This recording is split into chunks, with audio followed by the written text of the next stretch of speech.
मान सम्मान लोरी का चमके उसके गाँव।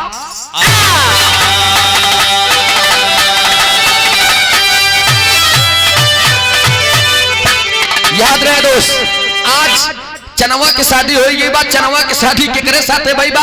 शिवहरी के साथ। शिवहरी के साथ है शादी तो भइल बा, लेकिन याद रहे दोस्त, विराह के मतलब हम पदवो बताए, अब एनो बताओ थे। विराह का मूल अंश कहानी हुआ करती है। कहानी आप सबके अगर समझ में आएगी तो वही के विराह कहा थी।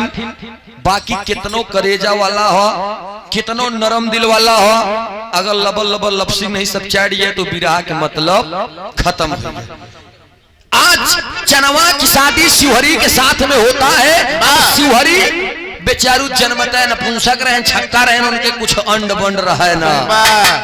अब जब चनवा की शादी शिवहरी के साथ होगी, चनवा बेचारी गई, गवना भइल बा, गई बा, सुहाग रात कक्ष में पहुंची बा। 1 दिन बीता, 2 दिन बीता, 3 दिन बीता, 4 दिन बीता, 5 दिन बीत गया। जब 5 दिन बीत गया तो चनवा कहा भाई रोज आवत इन मोरे लगवा और रोज ही चला जात हिन। हमरे ही नहीं समझ में आवत कि आखिर चाहत आया है। जेके बैटरी डाउन रहू करे का। अच्छा धीरे धीरे धीरे धीरे 8-10 दिन बीता तो 11वें दिन चनवा खाना लाई के अब वही उनके खटिए लगे पहुंची और दई के एक बात कहा कहन राजा ए सैया कहन सुना, कहन का कहन तो उससे एक बात कही, कहन का कहन आखिर तू बतावा हमरे लगे क्या काहे नहीं। शिवहरी कहता है देख देख देख चनवा हमसे मजाक जी कर, हम बाल ब्रह्मचारी यही। अरे जब इतना बतिया कहे चनवा कहे जब बाल ब्रह्मचारी है तब बिया का बिया कहे कही है। आज जब इतना बतिया कहे तब होत का इधर गजल के लाइन में संकेत बा।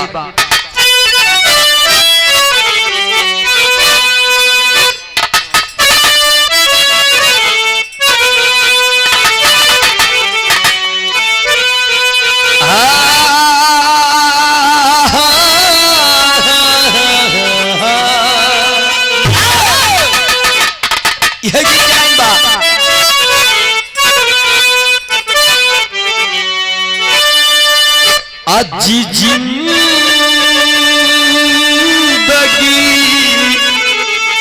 में क्या रहना, हाँ जिंदगी में क्या रहा एहसास मर जाने के बाद।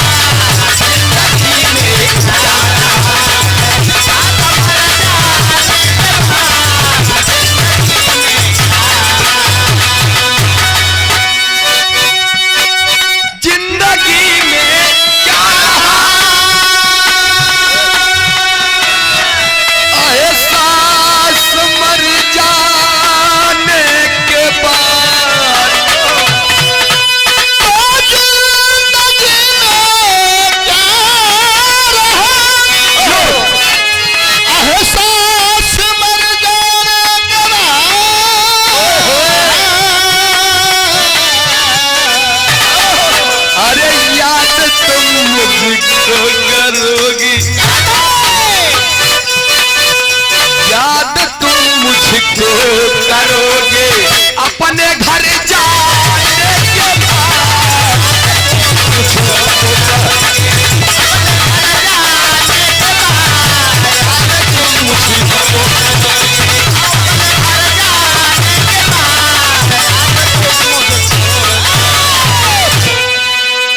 लेकिन याद है दोस्त, आज चनवा बैठी है रोती हुई और कहती है क्या,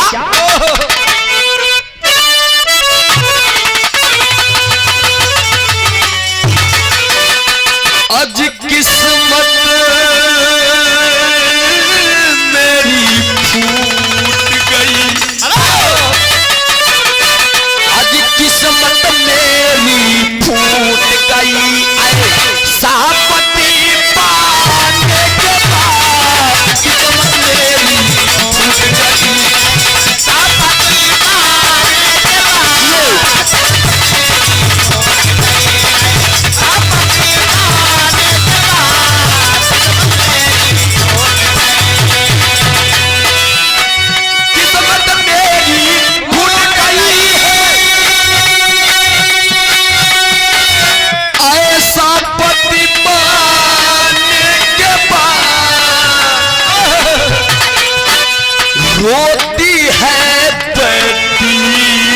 चनवा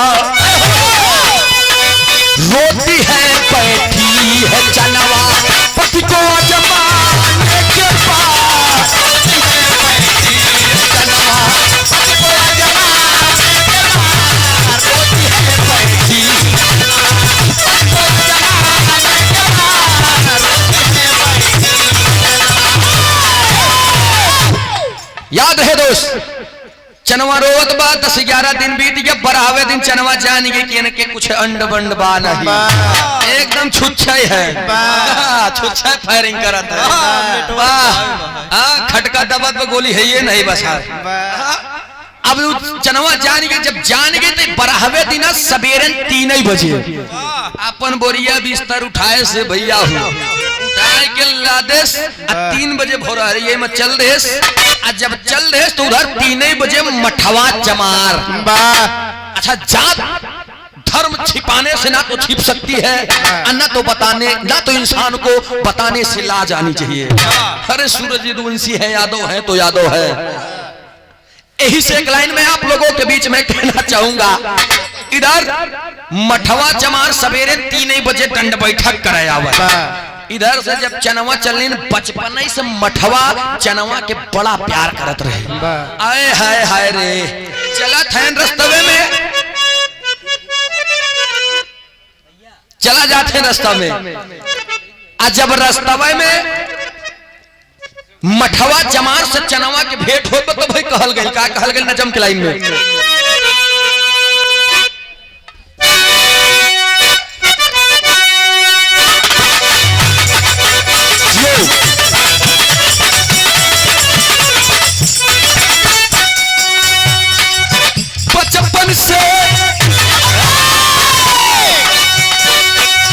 बचपन से जो अब चनवा का दीवाना था बचपन से जो अब चनवा का दीवाना था दिल में ठाना था वाहिद को पाना था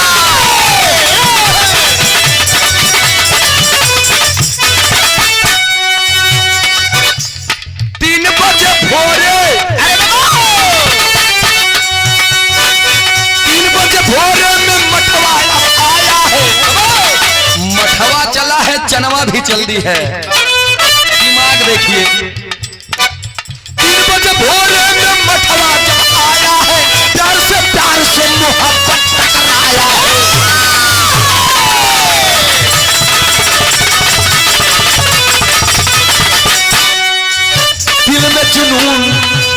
दिल में जुनून था वो आज बरकरार रहा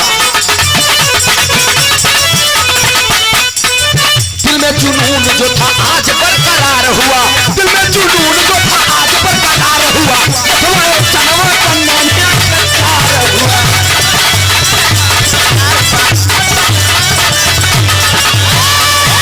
ए भैया हो जब भोरहरिये में चलन आज मठवा चमार जब चनवा के देखे इसका आय हाय रे अरे मेरी सपनों की रानी आय हाय रे मेरी गुलब्बो तुझे तो मैं बचपन से प्यार करता चला आ रहा हूँ लेकिन तुमसे मुझसे दीदार नहीं हो रही थी आज मुलाकात हुई है ई बाने हम अपन रोटियों सेक ले 3 बजे भोरहरिया बा क्यों देखतो नहीं बा आय हाय रे जब इतनी बतिया भइल बा मठवा चमार देखत बत कहत बा कि ए चनवा अरे ए चनवा अच्छा चनवा जब देखे सोचे कोनो सुघर आदमी हा रुकेश जब मठवा चमार के बतिया सुने देखे सूरतिया का अरे बाप रे बाप ये तो हमारे बचपन के दुश्मन है अरे पीछे पलट करके भागती है जब भागत बा तब भाई एक लाइन दिखाई प्रयागराज खाटी ओरिजिनल कीजिए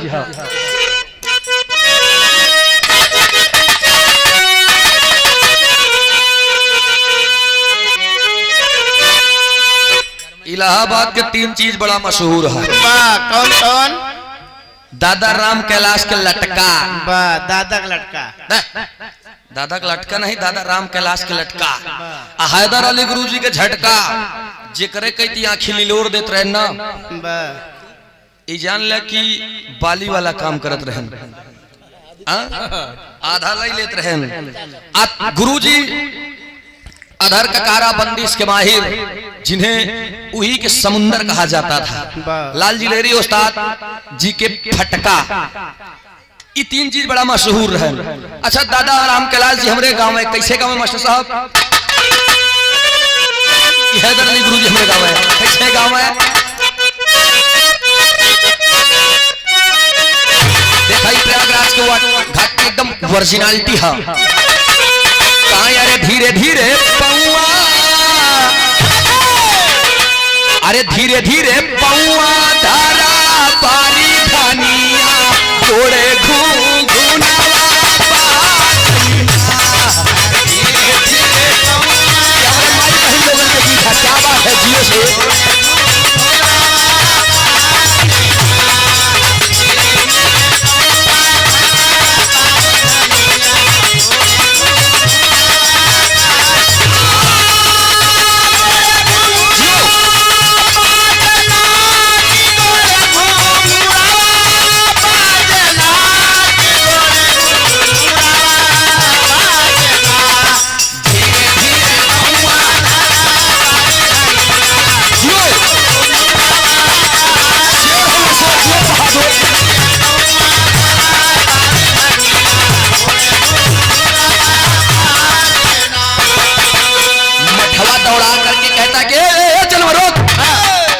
चनवा तो तनिको पीछे नहीं देखत बा, और ये बाप रे बाप मठवा चमार एक बार में हजारन दंड बैठक मारे वाला बहादुर, पाई तो रगड़ी ढई के कहे का कहे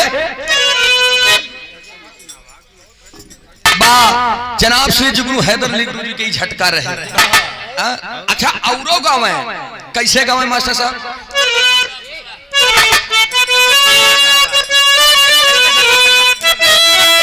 अच्छा अच्छा फरमाइश बाकी लटका झटका फटका तीनों बता के आवा, बता दे थे आवा कैसे गाँव में? क्या बात है कि गईले ससुरारी, अरे गईले हो गईले ससुरारी बन के हमें कगो कमाल कही दिया।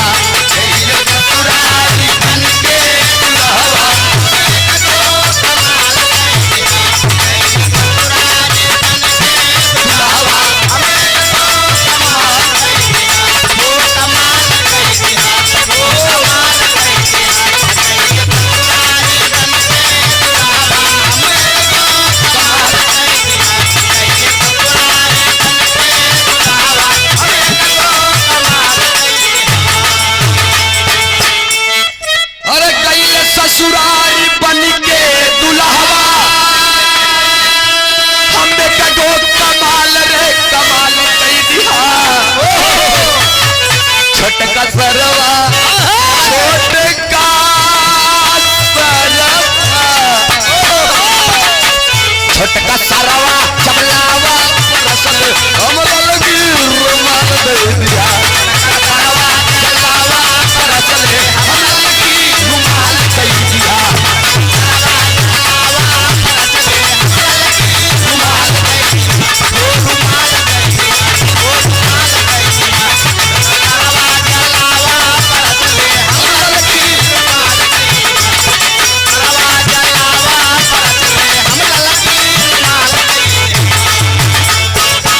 ये हैदर अली गुरु जी के झटका रहे अगवा बाटे कहा पड़ल इधर कैसे गाँव में मास्टर साहब? चनवा को देख करके मठवा एक बात कहता है, क्या कहे मास्टर साहब?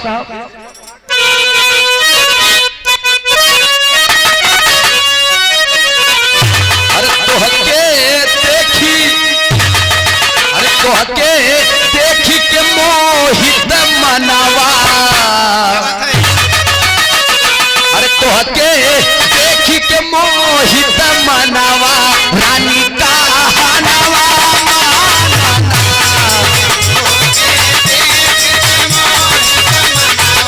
रानी का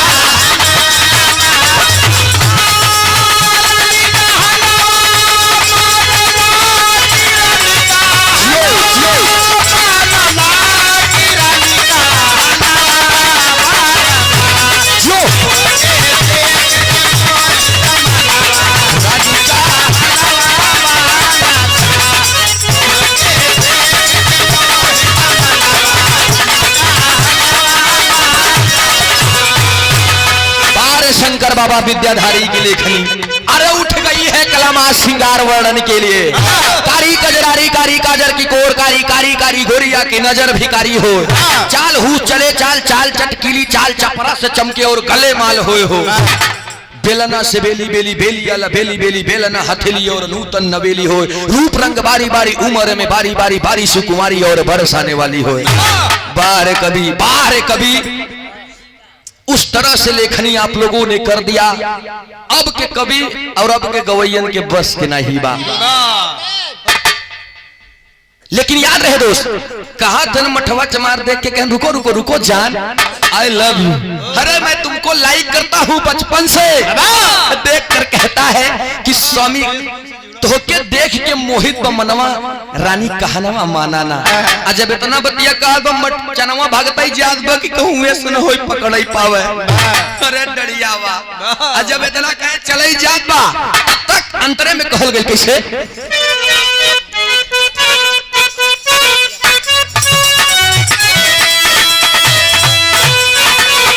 पाउर मठावा के हो जिया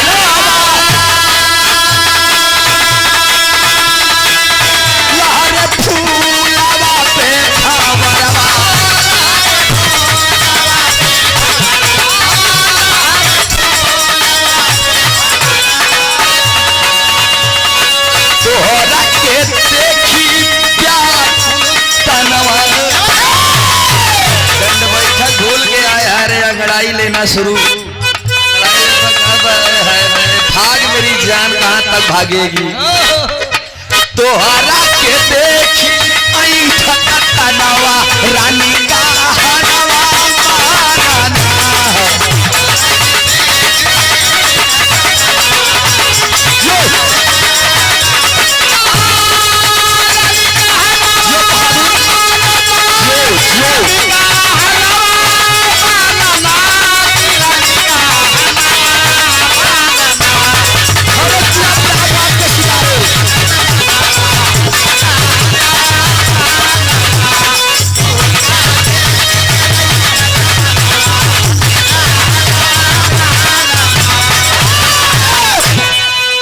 याद रहे दोस्त, मठवा के बात सुन के चनवा तनिको नहीं पीछे मुड़त बा। लेकिन तब तक देखा था कि जब मठवा जान गया कहा बरे बस के बाद नहीं बा, तब तक सामने धीरे धीरे धीरे धीरे कुछ अजरोर भइल, कुछ अजोरा कुछ सवेरा कुछ प्रकाशित हुआ। सामने देखल बा कि उगई गलेरिया लय के लग्गा बकरी चरावत रहे, लय के बकरी चरावत रहे। तब तक बाल भैया देखे नु गई कहन की कसियार मठवा हमरे कई की भागता पहले पकड़ का हो गई। जब तक पलटा था तब तक चनवा क्रॉस होत बा। लेकिन इतनी लंबी गड़ेरिया के बकू रही लग्गा रहन। अरे कर रुका बेटा भागोगी कहाँ, निकारे कंधा पर से लगाई दे गोड़ गिरिन धड़ाम से। जब गिरिन धड़ाम तो मठवा चढ़ बैठा। जब चढ़ बैठा तो कांखा दिया चनवा रे बाप रे बाप पकड़ा ने चौचा। नवा साल मनाई ले। अच्छा जब इतना कहा था तब चनवा जान गई कि जान बचावे के होई ऐसी। चनवा सोचा कहा कहन स्वामी देखा देखा चनवा के दिमाग देखा। चनवा पर से पलट के कहा कि अरे मठवा तू हमार राजा है। Happy new year. कहन तू हमार राजा है, हम खुद ही तो का इतना प्यार करे। हम चाहत रहे कि हम भागत नहीं देखी तू पकड़ ले थे बचाई ले थे कि नहीं। मठवा का अरे मेरी बुलबुल मुझे क्या पता था, मैं तो शक में था। उठे कहन कहन एक बात मन ब्याह कहन का कहन हम तोरे साथे हर चीज करब, जमन तू चाहे तमन करब। लेकिन एक बात हमार मान लिया। देखा चनवा फिर दिमाग खेलत बा। कहन कवन दिमाग, कहन कौन बात, कहन हम आज व्रत है, आज हम व्रत ही। कहन तब कहन इमली के पेड़वा पर चढ़ जाते हैं, दो चार इमली तोड़ के दे देते, हम खा ले हमार व्रत टूट जाता। जब हमार व्रत टूट जाता तू चाहे जवन करता मियां बीबी राजी तक का करी है। जब इतना बतिया कहे तब तक एक ही गीत की लाइन लग गई। कौन गीत की लाइन रंगीन मिजाज में कहे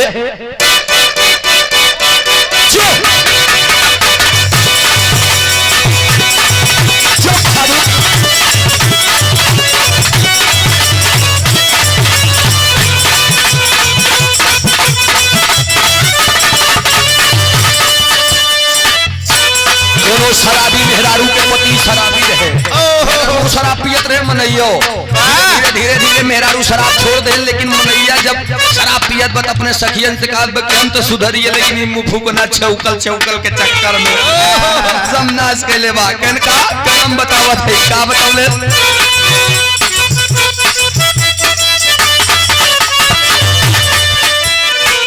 सैया मिलल बा ड्राइवर दा चलाई गाड़ी हो,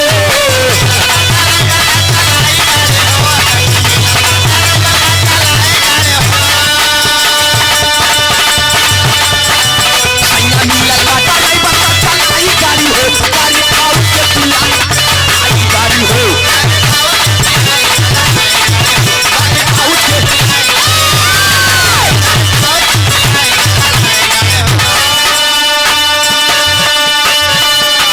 सैया मिलल बा ड्राइवर तो चलाई गाड़ी हो, अरे पाउस के पियाई तो चढ़ाई। अरे जब ये तो तहस के नमूना रहे, आप दिमाग लगावत बचनवा चढ़त है मठवा, सोचत है मेरी जाने मन तो मान गई है, पकड़ के पेड़ फटाफट फटाफट चढ़ गए ऊपर। और जब चढ़ गए ऊपर तो चनवा करत का बे कि बबूरे के कांटा लग जाए के चारों तरफ घेर दे। जब घेर दे आवा आवा अब आवा हम चले। अब मठवा सोचा है शराब का काम गड़बड़ होई, हम पूछत कहते कहां से चनवा चल दी। और जब वहां से चनवा चल दी तब होत काबा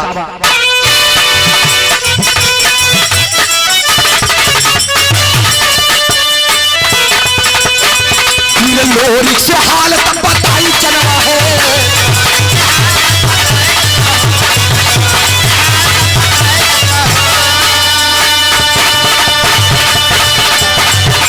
लोरी से हाल तब बताई चनवा हो, चढ़ाई चनवा हो।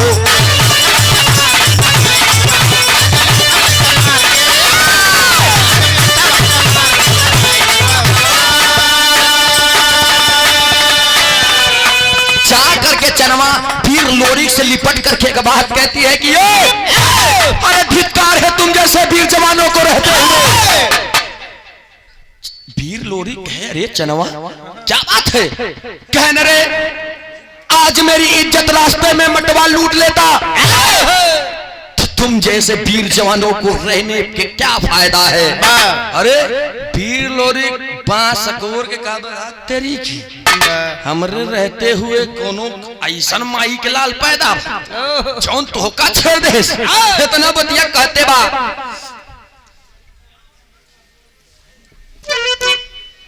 आदरणीय आप परमादि सम्मानी श्री आप हमारे हृदय के गार्जियन पिता तुले आप हमारे चाचा जी, एक मिनट हम स्वागत के लिए तनी बनारस के धरती आप विनोद पाल चाचा जी आपो तो नहीं खड़ा हो जाए।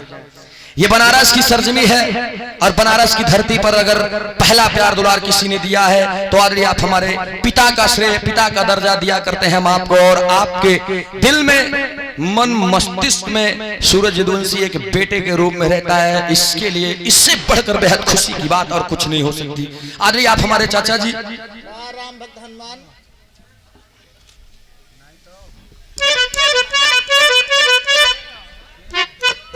जोरदार तालियों से स्वागत करेंगे आप सब। बहुत बहुत नमस्ते बा, स्वागत अभिनंदन वंदन बा।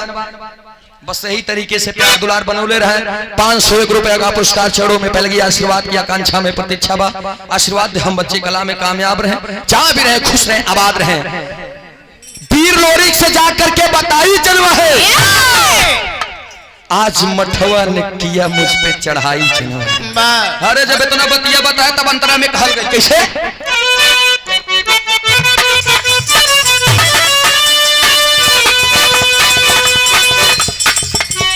बतिया के सुन के लोरी का ललकारे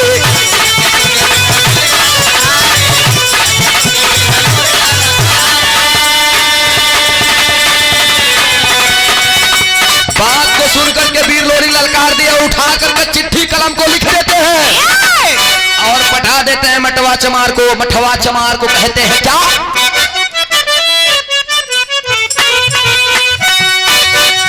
चिट्ठी को पाके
लेटर भेज देने के वीर लोरी तुमको ललकारता है, आज चनवा किस्मत पर तुमने हाथ डाला है, कल किसी और अबला नारी पर हाथ डालोगे तुम। यही से लिख करके ले। अब देखा एक कहानी अटकत बा वीर लोरी जौने गुरु के चेला है वही गुरु के चेला मठवा चमारो अजय गुरु के का देखा है, दोनों के गुरु एक है। याद रहे दोस्त, आज ललकारने के बाद धीरे धीरे समय बीतती जा रही है, समर भूमि की तैयारी है। जब समर भूमि की तैयारी बा, युद्ध मैदान में दोनों एक तरफ होते हैं। जब एक तरफ युद्ध भूमि में होते हैं, समर भूमि में, वो तरफ मठवा चमार, एक तरफ वीर लोरी। कहन तेरी ऐसी के तैसी में का सोचा कि चनवा के आगे पीछे केहू नहीं बा। अरे जब इतना बतिया कहे मठवा कहे मुन्ना, बस करा। जब इतना बतिया किताब प्रयागराज खाटी गीत है झकोरा मारा झूले।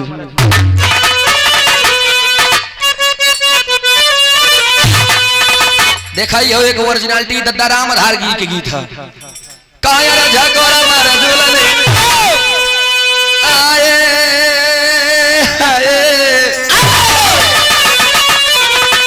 झकोरा मारे झूलनी वही साड़ी लहरा झकोरा मारे झूलनी।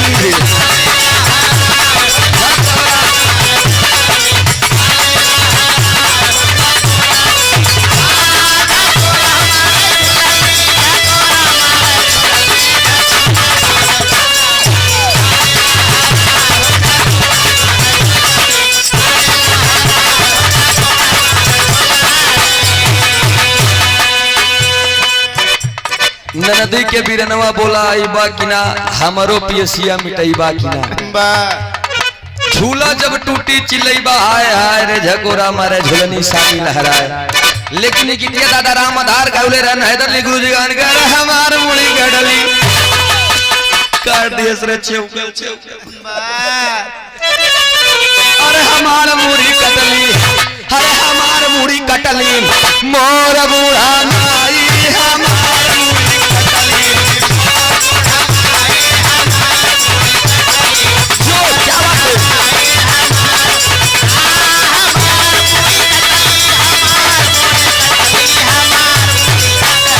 मोर बूढ़ा नाई हमार मुड़ी कटली।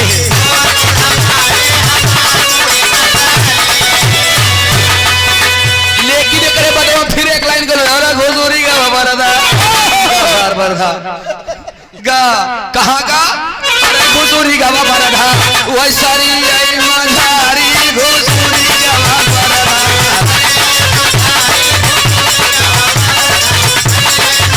क्या बात है,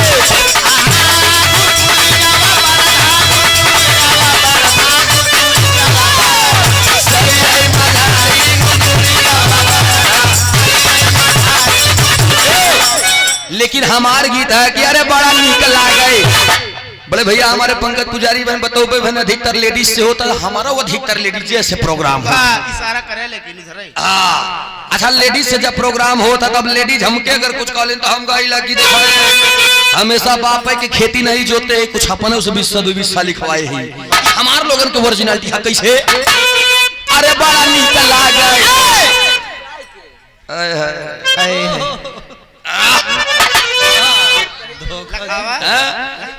वही हाल बा देखा जैसे बन भैया हमने बतौलन कि हम इशारा कर देते हैं इतने बदद्दा राम के ला जनता क्या कहते हैं सुनने वाले मित्र मेरे दोस्त पछोरे सब जाना थी किरावे क्यों क्यों जाना था पछोरे सब जाना था किरावे क्यों क्यों जाना था दही समझ के चूना चाहता था अंधेरे में कोयला झोंका था। दादा राम के लाश के बात रहे कहन 1 कुंटल मटर चबाई गया रामदाना समझ के घरे में चिट्ठी छोड़ दिया डाक खाना समझ के मेरे दोस्त के मुर्गी बेचे क्यों खाजा जब बिरहा जमाले भाई राजा। बारे दोस्त तमाम प्रकार के हमरे गुरु जी लोग गा के चले गए इस दुनिया में लेकिन हमारा ओरिजिनलिटी है कवन गीत हम अपने बादे बताओ कब का जब लेडीज से प्रोग्राम होता है तो निर्गुणी पक्ष से आदरणीय भोजराज यादव कवि जी ने लिखा कैसे बड़ा निकला गए हाय बड़ा निकला गए तोहार गोरी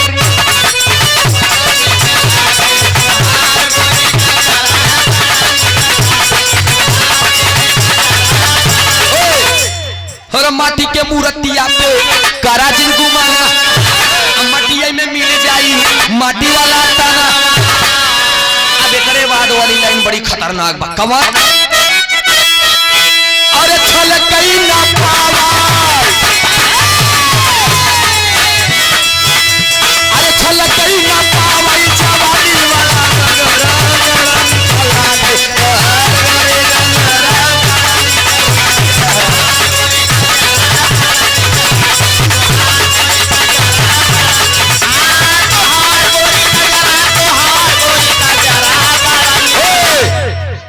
लेकिन दद्दा राम कैलाश वाली काया पिया परदेसिया लावट के नहीं सैया परदेसिया दुल्हन के दर्द फर्ज बेदर्द मर्द समझ नहीं पाए सैया परदेसिया क्या बात है। दादा राम कैलाश वाली गीत रहे दादा राम कैलाश से गीत और गाँव कहा रे बसऊ बांसुरी बजावई बाउरी बाउरिया किजियारा टोली टोली बांसुरी बजावई बाउरी बाउरिया किजियारा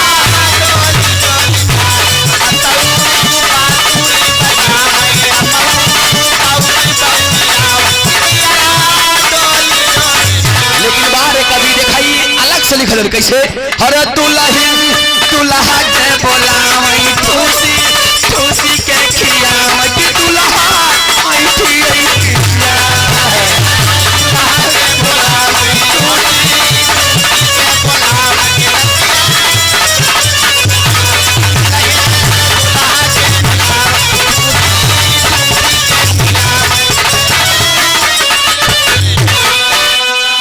इस भाव पर प्रसन्न होकर आदरणीय आप सम्मानित श्री हमारे हृदय के गार्जियन पिता तुल्य चाचा जी आप सम्मानित श्री हमारे कमलेश वर्मा विराह मीडिया प्रभारी जी 2100 रुपए का पुरस्कार जोरदार तालियों से स्वागत करेंगे आप सब बहुत बहुत स्वागत अभिनंदन वंदन। यह तो बनारस या विराह के मंच पे ही जान लग कि नोटों की लड़ी लगी रहती है जहां पर नोट बरसे हाँ बरसे अगर पानी न रही तो रस न बोली पानी के दे ई नोट दे जहां पर नोट बरसे उसी को बना कहते हैं और जो बरस करके रस में बदल जाए उसी को बनारस कहते हैं। 2100 रुपया पुरस्कार बहुत बहुत नमस्ते प्रणाम आशीर्वाद की चाहवा आशीर्वाद की आकांक्षा में प्रतीक्षा बा हृदय के गार्जियन पिता तुल्य सम्मानित से आप हमारे चाचा जी कमलेश वर्मा विराह मीडिया प्रभारी। विराह जगत में जहां तक विराह जगत है जहां के तक कलाकार है जहां तक कलाकारों ने विराह को पहुंचाया है जहां तक ये विराह की दुनिया है वहां तक आपका नाम है। ये सूरज यदुवंशी नहीं चाहे विराह का सम्राट हैदर अली जुगनू जी रहे हो चाहे आदरणीय आप विजय लाल यादव जी रहे हो चाहे ओम प्रकाश यादव जी रहे हो चाहे हमारे बड़े भैया पंकज पुजारी जी रहे हो चाहे आपका ये सूरज यदुवंशी रहा हो कोई भी कलाकार हो चाहे लेडीज हो चाहे लेडा चाहे लड़की हो चाहे लड़का कोई भी आपसे छूटा नहीं है। सबको आपने मंच पर प्यार दुलार देने का कार्य किया। इस सराहनीय कार्य के लिए मैं दिल से स्वागत अभिनंदन वंदन करता हूं नमन करता हूं आपको बहुत बहुत स्वागत अभिनंदन वंदन। लेकिन याद रहे दोस्त कहानी न छूटे दादा राम कैलाश जी हमारे गाँव कक्का के हमारे बातों वो लगे रहे लेकिन यही गीतिया में वीर लोरी कहत हमें का कहे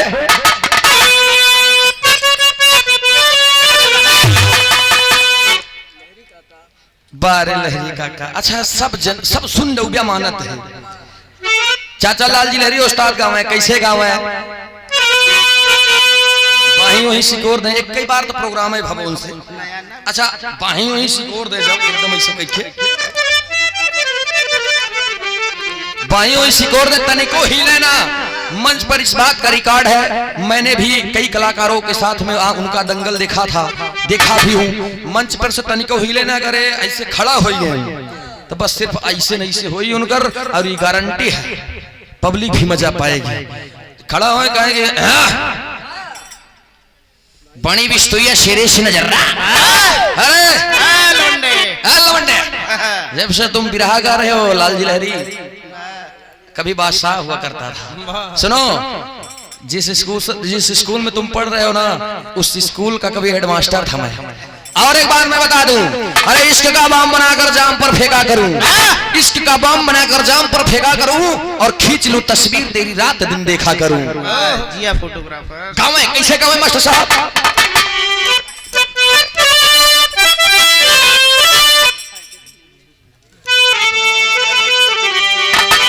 यह गीत गाँव में, कौन गीत गाँव में?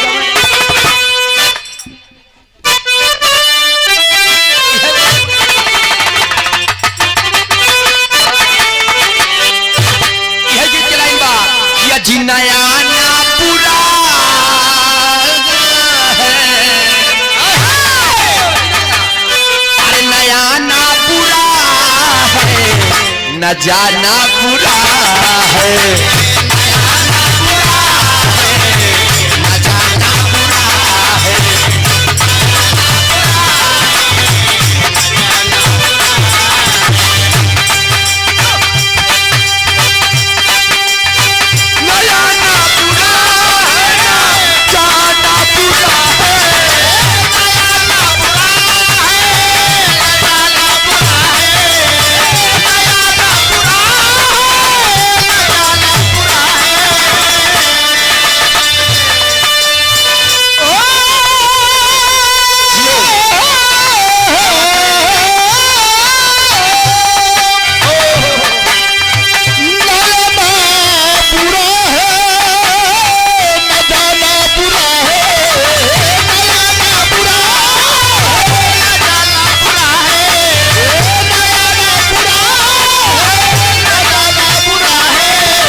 बुद्धि तब आत्मा और परमात्मा का मिलान होता है।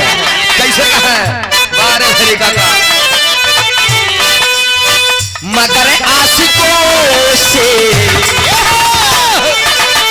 मगर आशिकों से क्या, अरे आशिकों से दिल का लगाना बुरा है, आशिकों से दिल का लगाना बुरा है।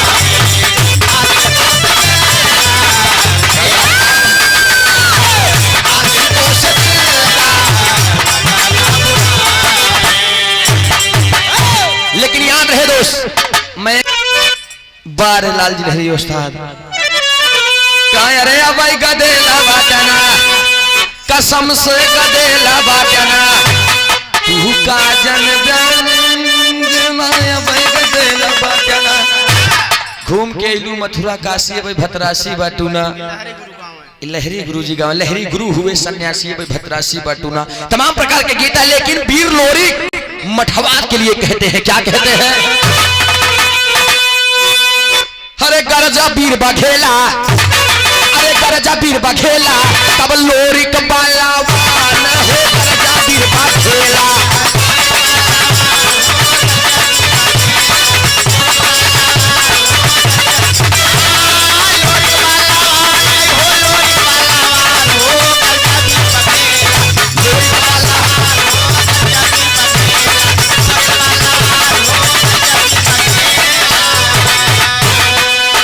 गरजा वीर बघेला लोरी का बलवान हो, गरजा वीर बघेला कहता है क्या?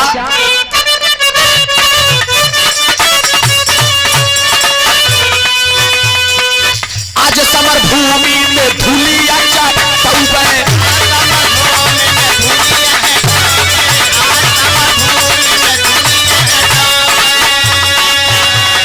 मर्द वाली असली हम पावर दे,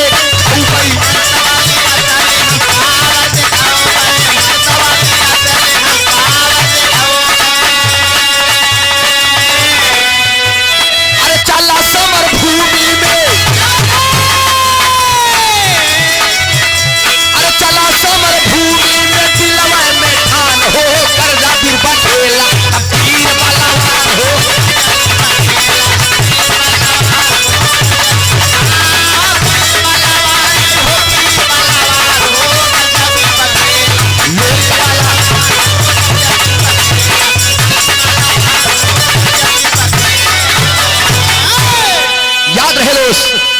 इधर दोनों वीरों की जब यहाँ पर समझौता होता है, दोनों आते हैं आमने सामने, तो लोरी जानत रहन की मठवा चमार के लगे अगर गए तो खड़ा ही चबाई जाई। याद रहे दोस्त, वरदान था उसको।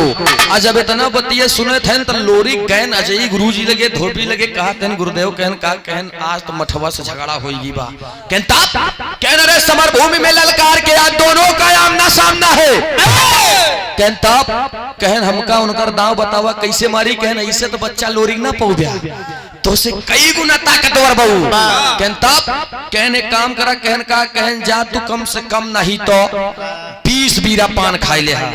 अब 20 बीरा पान खाए के बाद जब उसे लड़ाई जाए समर भूमि में, आज जब मल युद्ध होई तो हमें कैंचा दांव मार के अगर पिठिए टेढ़ के कोई पिठिए पे थूक दे और कह दे कि तई का लड़बे बे तो फाट गई। तो पहले फाट गई है। अरे जब इतना बातिया कहे कहन बस बस गुरुदेव बस बस, चरणों को चूम करके चल देता है समर भूमि में। पहुंचा बा कहना है मठवा हल्के में ले सर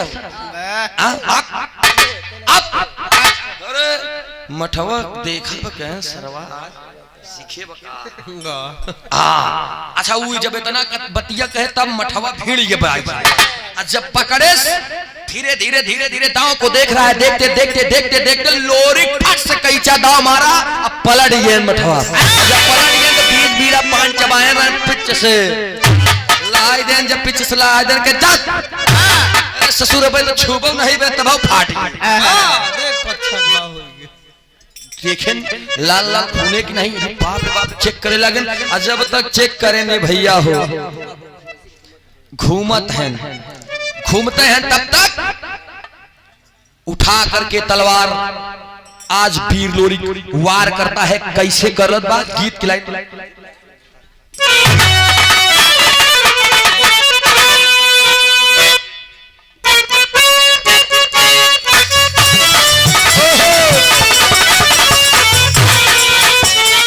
पूरा हमारा खाटी चीज मिली तुझे प्यार प्यार प्यार प्यार प्यार। ये हमारे आदि आप चाचा जी के देना कहन बेटा सब तू पूर्वांचली तुम गाया जवन गाय जगाय दने विराम हमका पूरा खाटी चाहिए। बहादुर गुरु तुझे प्यार करूं भरता भरता सिलवाई कर चोली रेशम की भरता सिलवाई कर चोली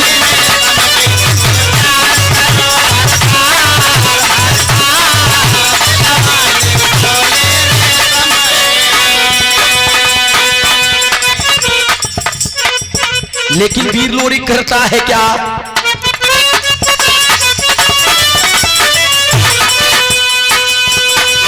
अब देखा इधर दोनों लोग लड़त हैं। अजय गुरु देखा था इनका होत बा लोरी छत से जब कई दिहलेवा हवा अच्छा रजके खेती अपन में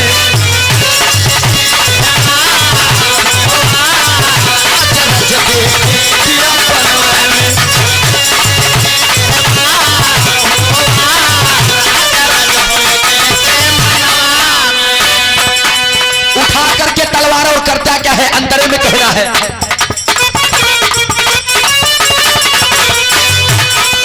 कर तन को धन से उड़ाया है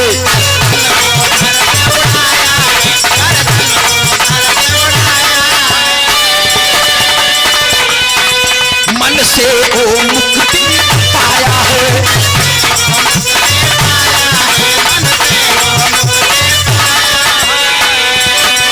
गुरुवर को बार बार गुरु जी के याद करता है कहता है गुरुवर के नमन बारंबार बार बार नमन करता है कि वाह गुरु जी आप तो हमको रास्ता दिखा दिए। लेकिन गुरुवई जी करत है का गुरुवई जी को हरा देखो अगर वही बनवन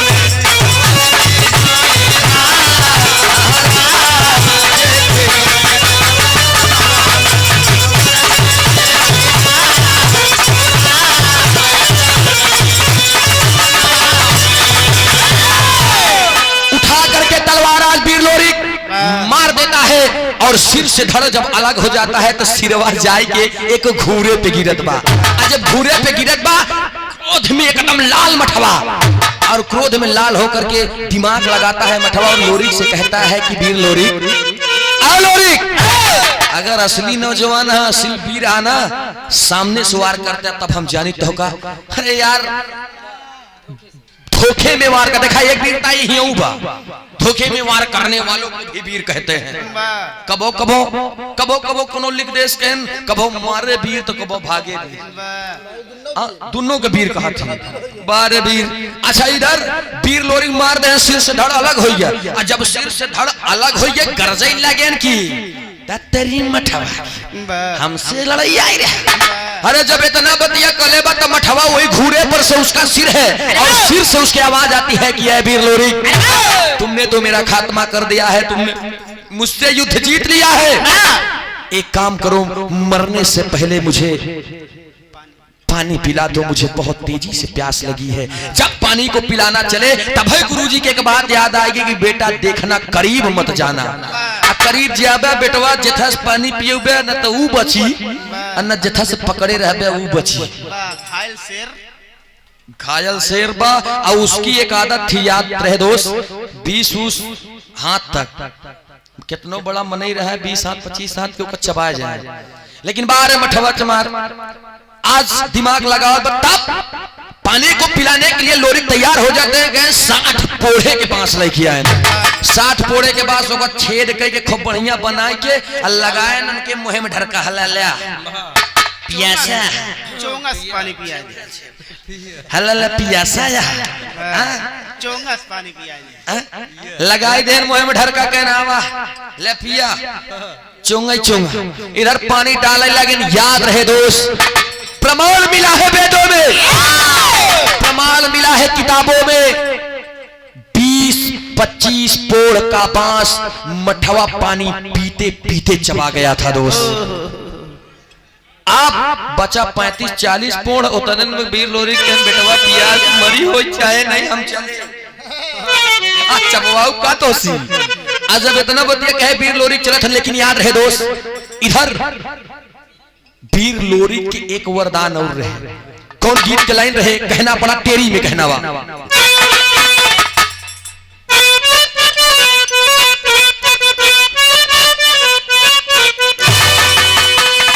आए हाय हाय दिखाई प्रयागराज खाटी तेरी, हाँ आए हाय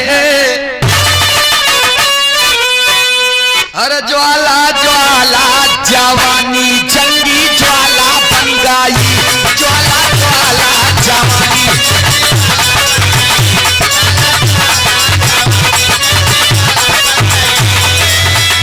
असली वीर से पड़ जा, असली वीर से पड़ जा, असली वीर से पड़ जा, असली वीर से पड़ जा मठवाए पाला जवानी जंगी ज्वाला बन गई।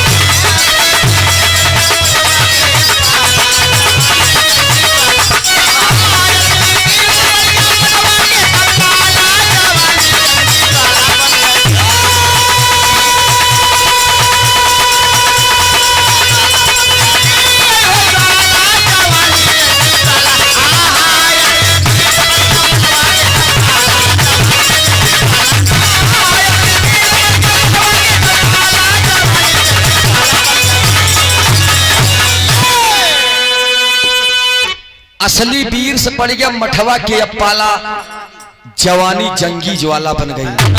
होत का पद में कहे के पड़ा,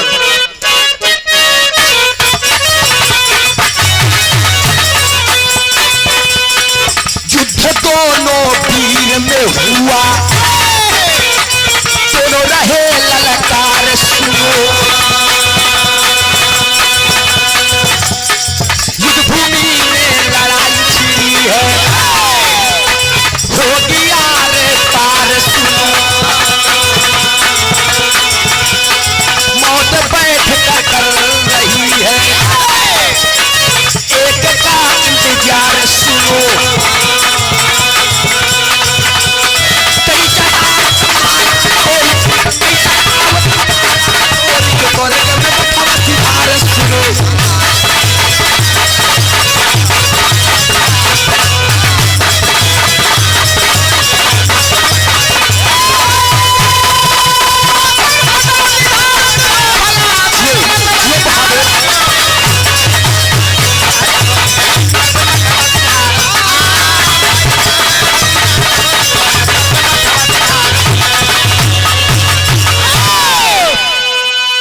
कैचा दाव तब लोरी के मारा मठवा स्वर्ग सिधार।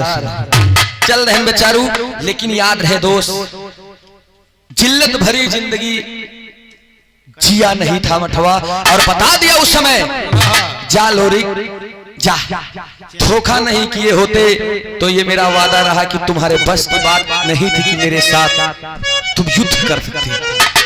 ये भैया हो पूरे बतिया के लेकर के पापड़ खिलाई में कहल गए।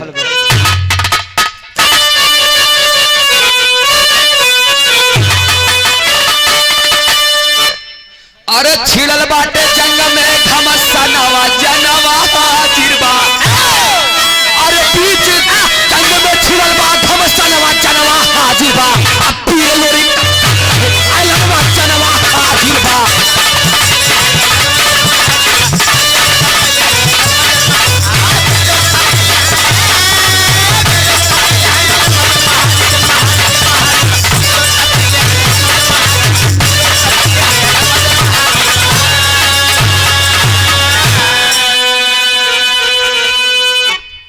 याद रहे दोस्त समर भूमि में कई दिले घमसनवा जनवा हाजिरबा, पीर लोरी तब कर दिए ऐलनवा जनवा हाजिरबा। अंतरवे में कहल गल किसे, अरे पीरों से पीरों की अरे हुई है लड़ाई, दुइनों वीर लड़ता हुए गुरु के आंसू भरिया,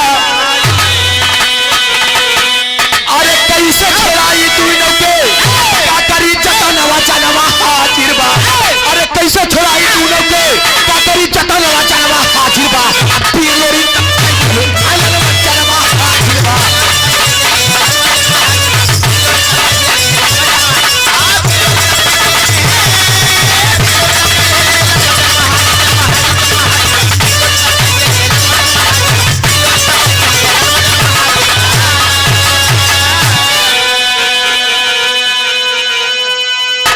वाह बहुत सुंदर विराह हमार समाप्ति की ओर बा।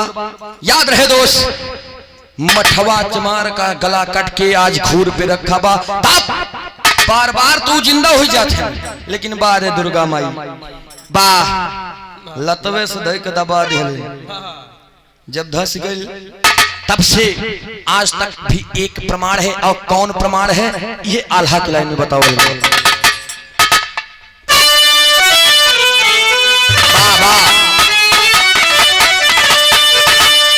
आए हरे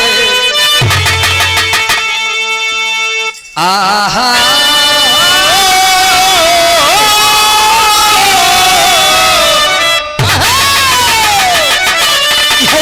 लाइन में कहल गल कैसे, मठवा के करनवा भैया,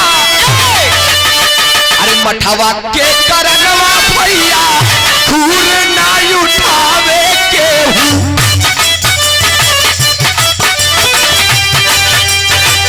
दिलवा में बताए सुना एक जामा,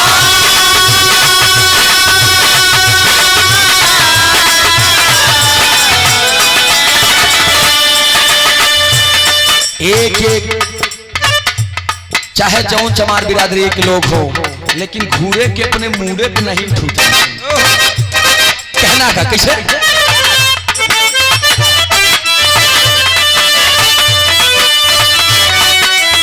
क्या बात है।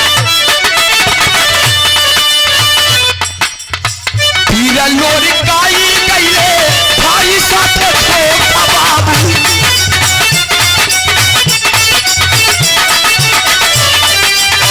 गुरु दे तूने हु के सुना बरादा,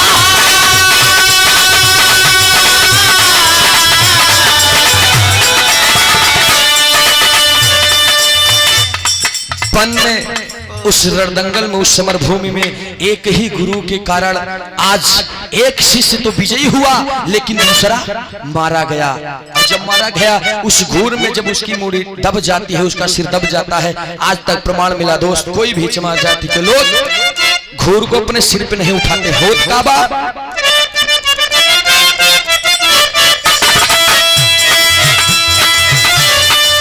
वैसा मैया रहे प्रथा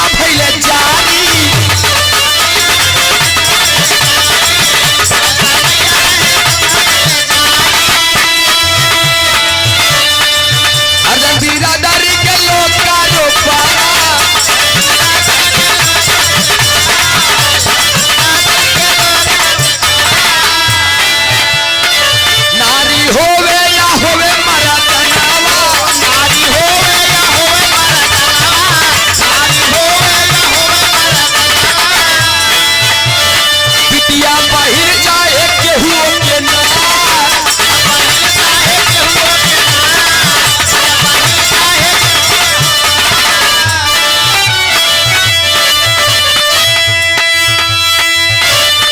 मुरवा पे घूर नहीं भरे ले बिरना अब चाहे सुनला पे कदरो कारोबार हो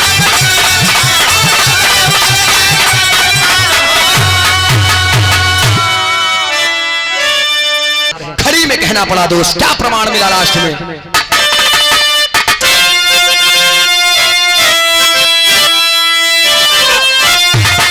अरे सही किताबी वाली बतिया बताई बचवा कोनो चमार नहीं घुरवाई उठाई बचवा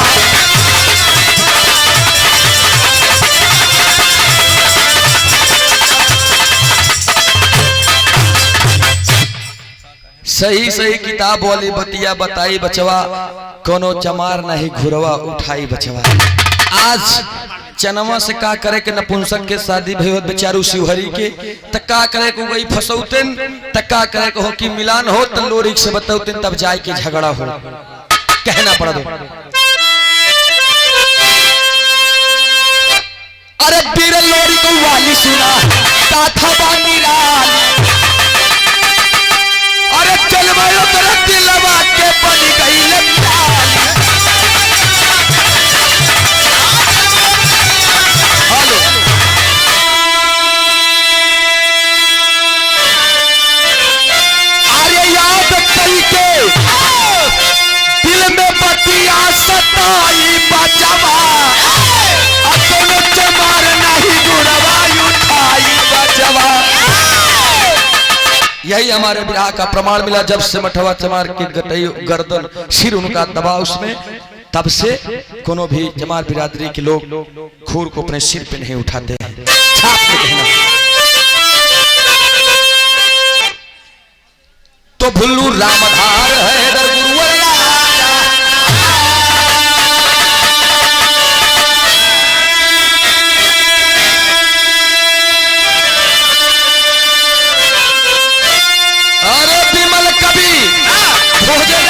के साथ कभी थे राधे श्याम हो